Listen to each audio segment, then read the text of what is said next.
Behind us is our tiny home. We have the bottom slats that pull out, creates a bed. So if we ever have any company, they fit completely fine in here. So the projector just projects onto the screen that we hang here, and it's way too bougie for the bus. But we did get a really good deal on Facebook Marketplace with some leftovers. We have tons of storage inside. This is my absolute favorite part of the whole bus. Will you join me? Will you roll? Make this house our tiny home.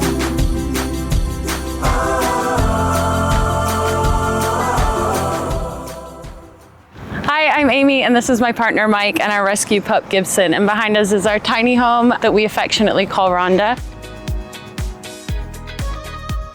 We have been living in Ronda for just over a year now. We've spent the last 2 winters down in Baja, and then we go back home and we work for about 6 months, and we live full time in her. So the bus is just under 25 feet and about 8 feet wide. First we went for a van and they wanted $80,000 to get one, and that's just way overpriced. So we got the shuttle bus for a reasonable deal, and we had so much more space and opportunity to build. It was just a better route for us. Well, it allowed us to do this sooner than I think if we had just gone with a car payment and the insurance and all of the other things that come along with that. Now we own our home outright.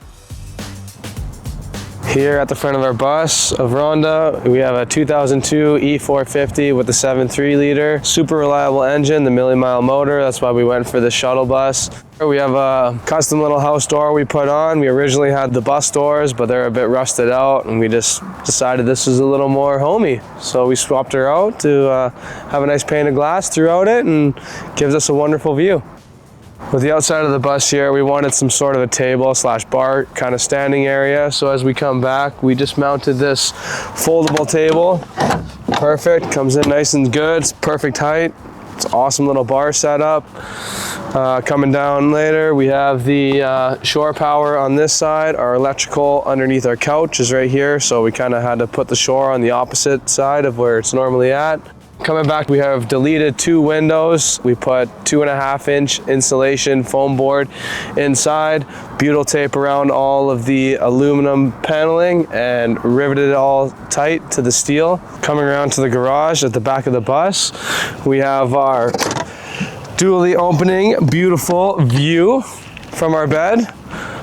We kept the original doors because they just work perfect. We put some tongue and groove cedar paneling along both doors just to match the inside roof and everything else.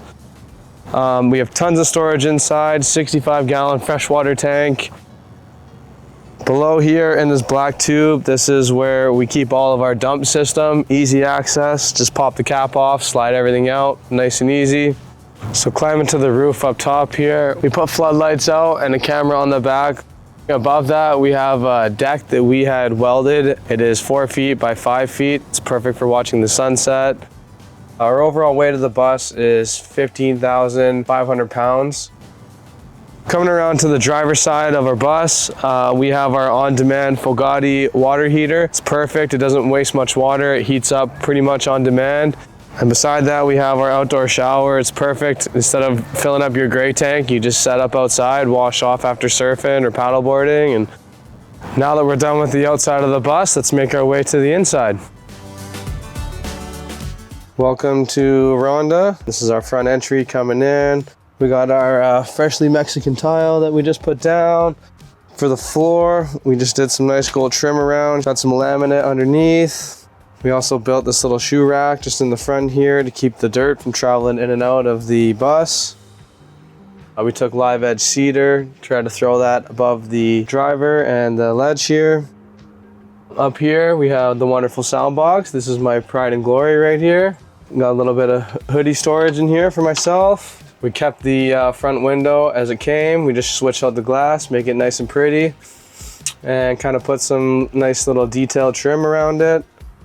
Next up, we have our shower coming up. My lovely fiance, Amy, is going to introduce and show you the wonderfulness of it. So here we have our full-size shower. I believe it's 36 by 36 inch pan. It was kind of hard to source a RV pan that would work, so that's why we have this gigantic shower. We have the Nebbia by Moen shower head, so it's supposed to be very low flow. So in the bathroom, we did carry on the cedar slat ceiling. We have this nice little window here for ventilation with a fly screen on it.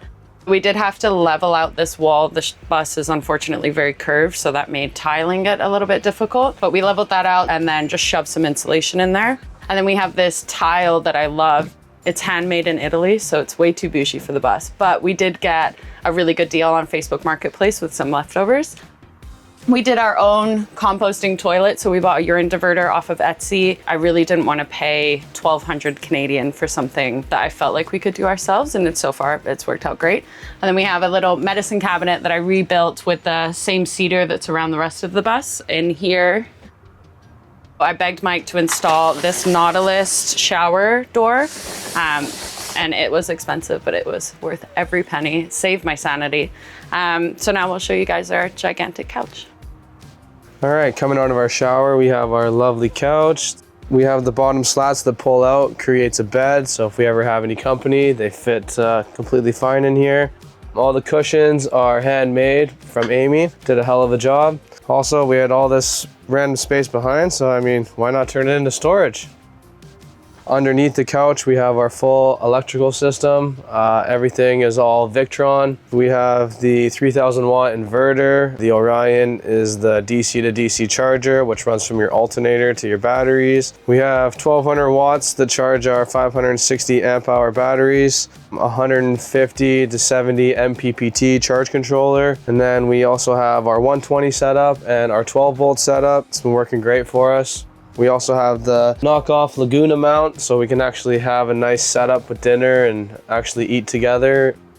With our ceiling here, we did 1/4 inch tongue and groove cedar. Turned out pretty good. It's kind of hard making everything fit on such a curve. With that, we did the little puck lights going in each one. It's on a dimmer switch, so it's pretty nice. Now that we're done with the couch area, we're gonna start moving into the back. This is my absolute favorite part of the whole bus. I told Mike that I need to bring my espresso machine. I don't know how we're gonna do it, but just make it happen with the electrical. So he did, and we love him for it. So I get my nice espresso every morning. So in this big drawer here, we have all of our plates and bowls. They're all ceramic, so just in between them, we put these little drawer liner things, and so far, touch wood, nothing has broken. The fridge itself is just a 120 volt fridge. So in here we can fit about 2 weeks of food, honestly, probably more. We just have so much fresh storage. So we love that because with having such a big water tank, we can go off grid for quite a while. So we don't have to run back into town for groceries. We can just stay put and relax. We do have this huge pantry. We have tons of dry storage, and then we do have space up here for when we go back to Canada and need a coat.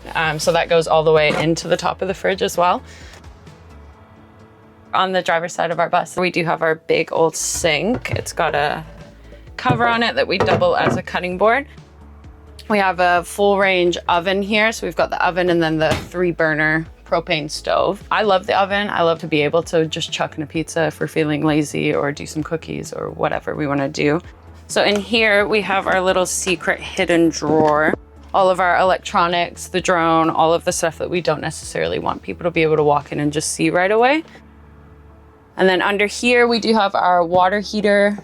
So we've got hot and cold water throughout the whole bus. In here, we do have dog food storage. He's a pretty big boy, so we need somewhere to put that. Here we have the water heater control panel, and then this just turns on and off our water pump. And then up here, we have this roof hatch. So we kept the original roof hatch. I did want to do like a cute skylight, but after my dad told me that there's absolutely no way that I would get it to seal, I decided to just listen to him for the first time in my life, and we left it. And I'm so happy that we did. It gets really hot through here. Obviously, with it being on the top of the bus, it would have been just an absolute heat blast coming through, I think, if we made it glass. So, and recently, I made this bug screen. So I just repurposed some old mesh from like the house windows and just glued this fabric over it. So this pulls off just because the flies down here in Baja are absolutely terrible. And then you can just pop this up and then get onto our rooftop deck up there. We have the most important part of our bus, which is our dog Gibbs. He's gigantic, he's about 90 pounds, so he needed his own space so that we could just tuck him away and he could feel safe and also be out of our way. So he's got his little dog house here that he loves. He shares it with his roommate, his Goosey. And then in our bed, we just have a queen mattress back here.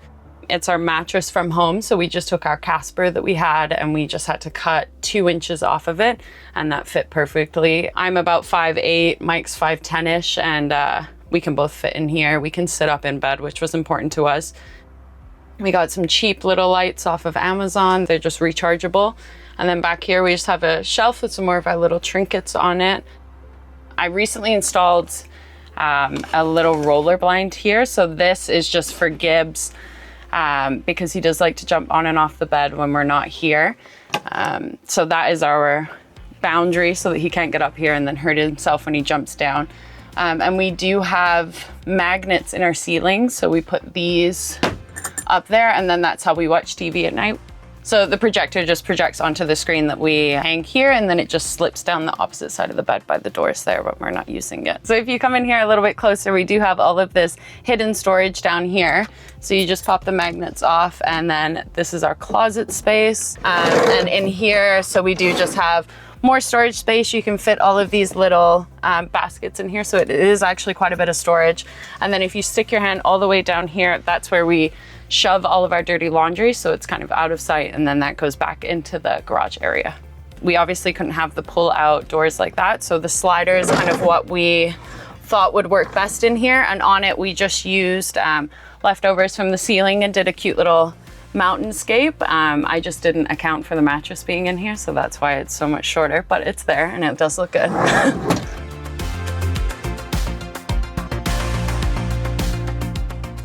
When I was trying to convince Mike to do this, I was a little bit apprehensive about how we would actually make it work. You most of the time see people have fancy remote jobs or they're just working from the van. This really wasn't something that either of us were super interested in, and we just have managed to make it work. We go back and we work for 6 months, and this past year that we did that, while living in the bus, we've managed to save more money than we were ever able to save while living full-time in a home and working full-time jobs. So I just think it's nice to know that you don't have to have a fancy job, a fancy remote job to make it work.